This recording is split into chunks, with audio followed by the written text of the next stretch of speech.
My friends, it just keeps happening. A new glitch has been discovered in 1080 Snowboarding's Deadly Fall course, where towards the end of the course, you can clip through one of these rocky pillars right around the seam where it meets the snow, ending up out of bounds, where you can just free fall to the end of the course. You may remember the Deadly Fall course is a long storied race where speedrunners Bert86 along with two brothers Lomas and Failer fought mercilessly to lower the world record to 106.89. However, on this latest out of bounds run by a new unknown runner, MacZ5, ended up with a time of 106.03, cutting nearly a full second off the world record. This is a truly stunning turn of events that has rocked the 1080 snowboarding world. It's not uncommon in Nintendo 64 games for the seams of different polygonal structures to not line up perfectly, and so if you hit the seam at just the right pixel, you can sometimes squeeze through. And that seems to be what's happened here. The glitch has already been replicated on both NTSC and PAL versions of the game, so it's certainly not a one-off, and is something somewhat viable for speedrunning, certainly in a time trial setting. As of this moment, the 1080 leaderboards have added Deadly Fall Out of Bounds as a unique entry on their leaderboard, which I'd say is a reasonable action, similar to how Mario Kart 64 ranks records on their courses in both a non-shortcut and shortcut format. It remains to be seen though if other useful out of bounds will be discovered. I've never done this before. While there are many other out of bounds glitches in the game, this is the first one to be useful in a speedrun capacity, resulting in a faster time. Another interesting consideration is how late into this run the glitch takes place. The rock pillar is about 1 minute into what would normally be a 1 minute 6 or 7 second run. So let's say you get there on a world record pace speedrun. Do you go for the new trick? Or do you try to clutch out a no out of bounds run for a cool new PB? In any case, this is a hot time for 1080 snowboarding, and it really has been a hot time for the past few months. So why don't we catch up on some of the latest action from the game? In earlier September, Bert86 lowered the record on Crystal Lake from 102.37 to 102.30, an improvement of 2 frames, which is pretty rare in this game. However, channeling the one and only Mark Rutsu, Bert had a recording mishap during this speedrun, so it couldn't count. The 102.30 felt basically perfect and may have been a once-in-a-lifetime run, lost forever to the abyssal void of unrecorded speedrun history.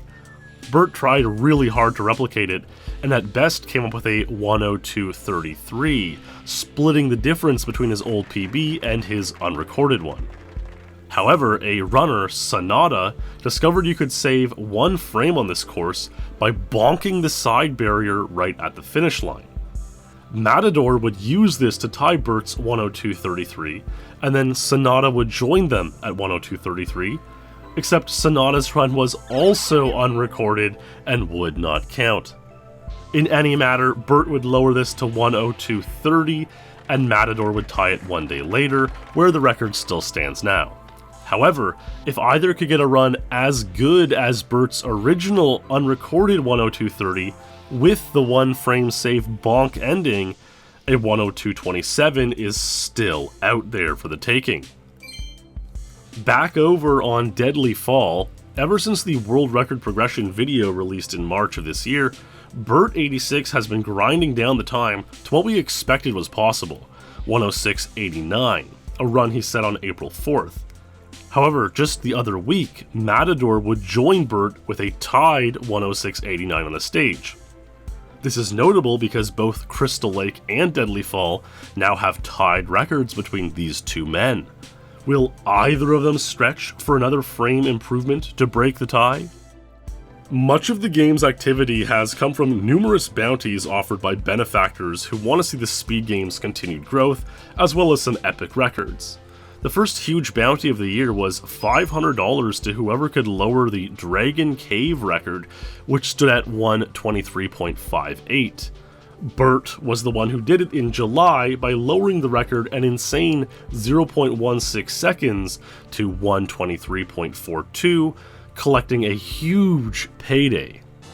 However, this record would not last, as we've seen the incredible return of Russell Clapham, an old-school 1080 snowboarding player who was champion of the game and last played in 2001.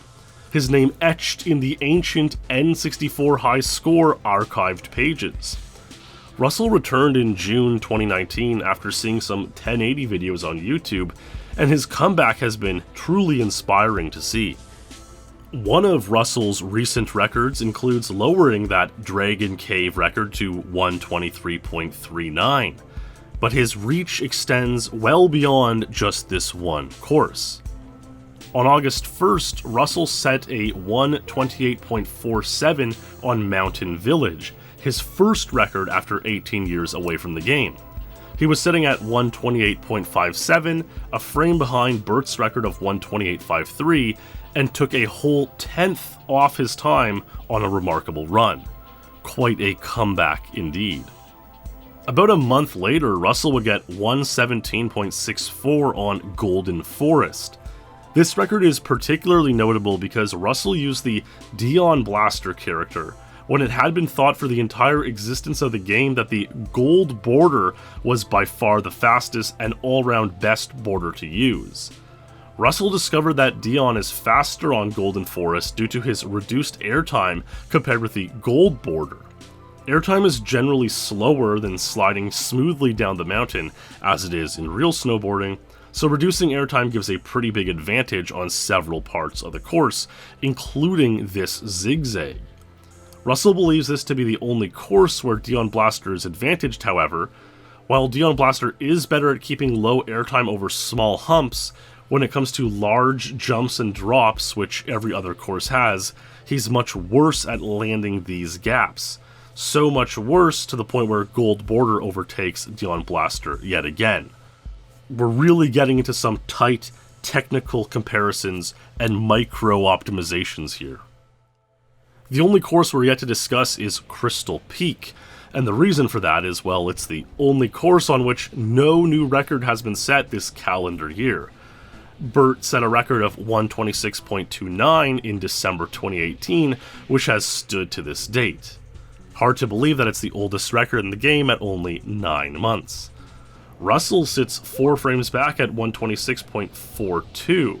He's already halfway to a sweep of the game, something Burt himself had at the beginning of the year. So could the drive to take all 6 1080 snowboarding records be enough for Russ to take down this ancient mark? Given the flurry of activity lately, I think it's safe to say that there will be many intrepid speedrunners giving it a go, whether it's Russell, one of the brothers, Matador, or any number of new 1080 snowboarding grinders ready to make a name for themselves in the community.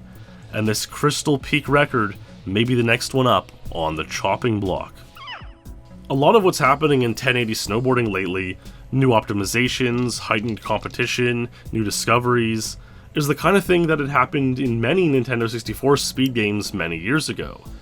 1080 snowboarding had always been an underplayed game, with maybe only a half dozen runners at most playing at any time. With renewed interest in the game comes many new eyes, gamers, runs, and just more chances for crazy things to happen while playing. If the game maintains interest, I can see this becoming the start of a golden age in 1080 snowboarding, similar to what games like Ocarina of Time or Super Mario 64 went through in the early 2010s. Obviously not quite to that same extent, since 1080 was not quite as popular, but you get the point.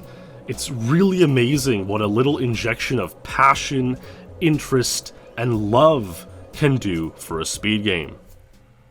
With only 6 time attack courses, the competition and examination of each course will be hyper-focused, so who knows what crazy glitch, one-frame optimization, or extravagant bounty will happen next.